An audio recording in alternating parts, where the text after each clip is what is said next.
40%. Vet learns the right order to file claims.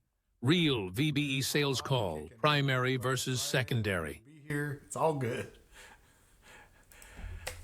Yeah, it is. Anytime on this side of the grass. Yeah, absolutely. Loving it. Loving it. All right. Is now still a good time for us to meet? Okay, perfect. All right. Well, thank you for making the time for me today. I appreciate that. I won't hold you up too long. The call here is really designed to answer all your questions. So a couple ways we can get that done. One is, if you've got questions off the rip, we can get right to it. If you prefer, I can just kind of lay it all out for you and tell you what's what, kind of give you an overview. How would you like to go? You got it. Absolutely, man. So before I tell you how we do what we do, I want to make sure that you and I are on the same page. I don't want the cart before the horse. So let me make sure you know who we are and what we do. So we're just a medical evidence company, Jesus. I know that sounds obvious when I say it, but what I mean by that is, we'll write you the medical evidence you need to win the claim at the VA. We'll build that evidence package around a Nexus letter, which is the key piece. I mean, most veterans are missing a Nexus. So we'll do that, but that's all we can do, right? Like I can't submit the claim for you. I can't give you any claims advice. I'm not a VSO, okay?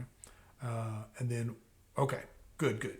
And then what we do is it's all telehealth.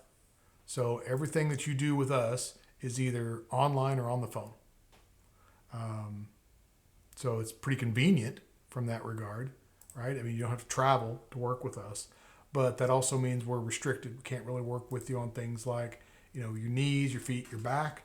We're more about things like the mental health, the migraines, sleep apnea, GERD, those sorts of claims. Okay. And then how we do it is this. Okay, so that's who we are and what we do. How we do it is this. I'm about to send you another email. This email has a link to our webpage. So if you decide to go forward with us for help with your claim, you would click on that link. You would put the medical evidence you want us to write for you in your shopping cart, and then you check out. So it's just like buying something off Amazon. It's just online shopping. Once you complete checkout, then you're presented with a calendar. So you'd be able to schedule your time with my doctor at a time that's convenient for you. Just need to be able to talk on the phone in private. And then once that consultation is done, then my doctor goes to work writing you the evidence package. Generally takes him about 3 to 5 business days to write that and then deliver it to you. So plan on about a week, and then he'll deliver that to you, and then you submit that to the VA, however you typically submit claims. Then when you win, that whole process takes about 3 to 6 weeks to get through from the day you get started. So if you don't get started till, say, May, you're filing the claim in mid-June, thereabouts. So whatever that time frame looks like for you, 3 to 6 weeks to get through my process. Then when you win, you keep everything. So right now, like you're currently at 40, this claim could reasonably take you to 60 or 70, possibly even 80, but I mean reasonable to expect 60 or 70. Then that bump in pay is all yours, right? That's about $1,000 a month bump in pay for you. We don't see any of that. That all stays with you and your family. We don't get any of your compensation. Same thing if you're entitled to some back pay. If you're getting $4,800 or even $12,000 in back pay coming to you, that's all for you, man. Good for you. Go straight to your bank account. But you do pay that $847 up front before you see the doctor, just nothing on the back end. That's how payment works. Okay. And that's kind of it. I got a couple other things I can tell you, but any questions so far? Yeah, absolutely. Yeah, absolutely. So let me break that down for you. The reason that other company probably didn't want to do sleep apnea, I can't speak to that. Never mind. Let me just back up. I can't do that. So you could go forward right now with a sleep apnea claim. I have no issues with that whatsoever. All right, it's your claim. If you want to go forward with that, you can. Here's the statistics I'll lay on you though.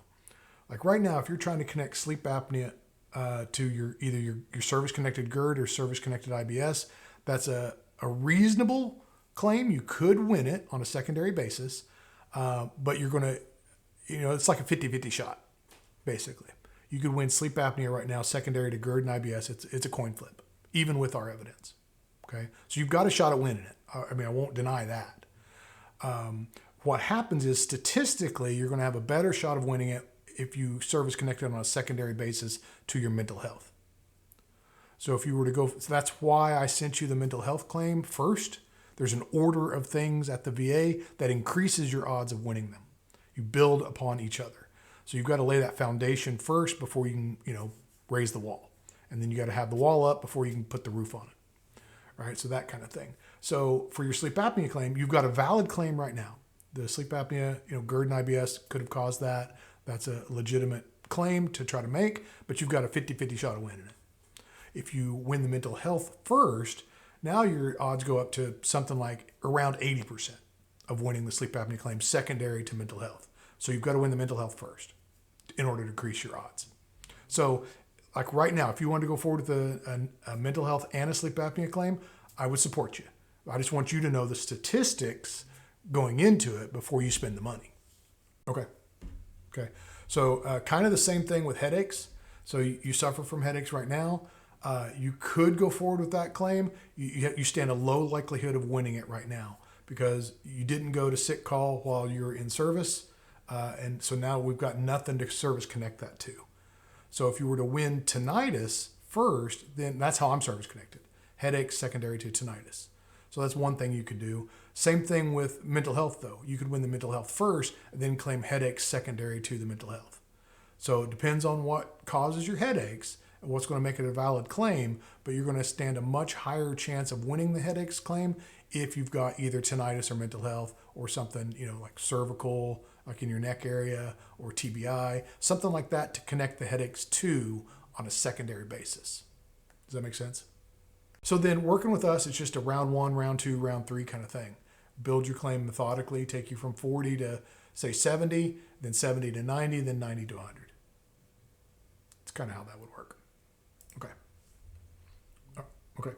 All right. So mental health, it'll be a video conference. So it'll be like a FaceTime or a Zoom. Just know that. And then this whole time, Jesus, I'm your single point of contact. So if you ever have questions, man, hit me up. Send me a note. Text me, email me. Both work. Either one.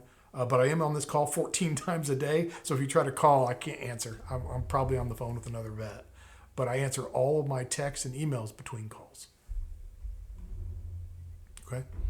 All right. And that's it. Any other questions today? Absolutely. My pleasure. All right. Well, then I will let you go. Thank you for the time today and have a good weekend. Great. All right. Awesome. Okay. Sounds good. All right. Thanks, man. So that veteran is currently at 40% for IBS and GERD. He used a different service. They didn't want to work with him for the sleep apnea claim.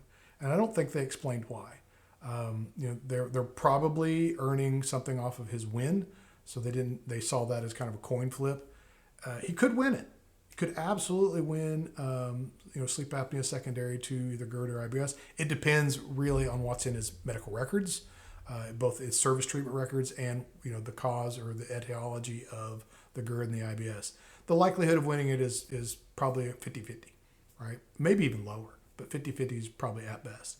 So he's going to increase his odds of winning the sleep apnea claim if it's secondary to like mental health, or if he starts winning some of his ortho claims. He's got some knee and back issues, as many of us do. So I just was trying to lay out for him, build the foundation first, put up the wall, then build the roof last. It is a step-by-step approach. Primaries are things you connect directly to your service, right? So those are things you went to sick call for. So those are documented in your service treatment records. If you've got something documented in your service treatment records, now you just need a diagnosis of it. What that does is that establishes chronicity or chronic condition. The VA is not going to pay you for a traumatic condition. They're going to pay you for a chronic condition. So if you've got those two things, you were seen and treated for it on active duty, and it's documented in your STRs, there's one point. Now you're going to a doctor, you've been seen and treated for it now. You've got a current diagnosis. The VA will see that thread between those 2 points and say, aha. They'll pick up on that thread and they'll say that's a nexus. So you win that. That's a direct connection. You don't need any help with that. You just need to go get diagnosed with whatever. Like if it was your ankle, you rolled your ankle while on drill, and now you went to sick call, they bandaged it up, surgery, whatever. But it's documented in your service treatment records. Now fast forward to 2026, you've got arthritis in that ankle, or you've had arthroscopic surgery, whatever, you go get that diagnosis done, you submit all of that to the VA, that's a direct connection, you win your ankle. Now on a secondary basis, say you've been favoring that left ankle and now your right hip is messed up. Or you keep rolling your right ankle because you're favoring the left so much, whatever. You go file that hip or that ankle on the right side now as a secondary to the left, meaning that the problems on your right side wouldn't have happened if the problems on your left side hadn't occurred, right? So now you need a Nexus letter, which is what we do at VBE. It's a legal document written by a medical professional that uses the VBA's own language to outline how the condition is connected to service. We deal primarily in secondaries, connecting something that to something that you're already service connected for. So he needs to get service connected for like mental health. Then he can pursue like his headaches and his sleep apnea claim on a secondary basis. So a lot of vets can do that. You just need to understand the difference between primary and secondary, what you need for a primary and what you need for a secondary. All right, so that's that. On to the next one.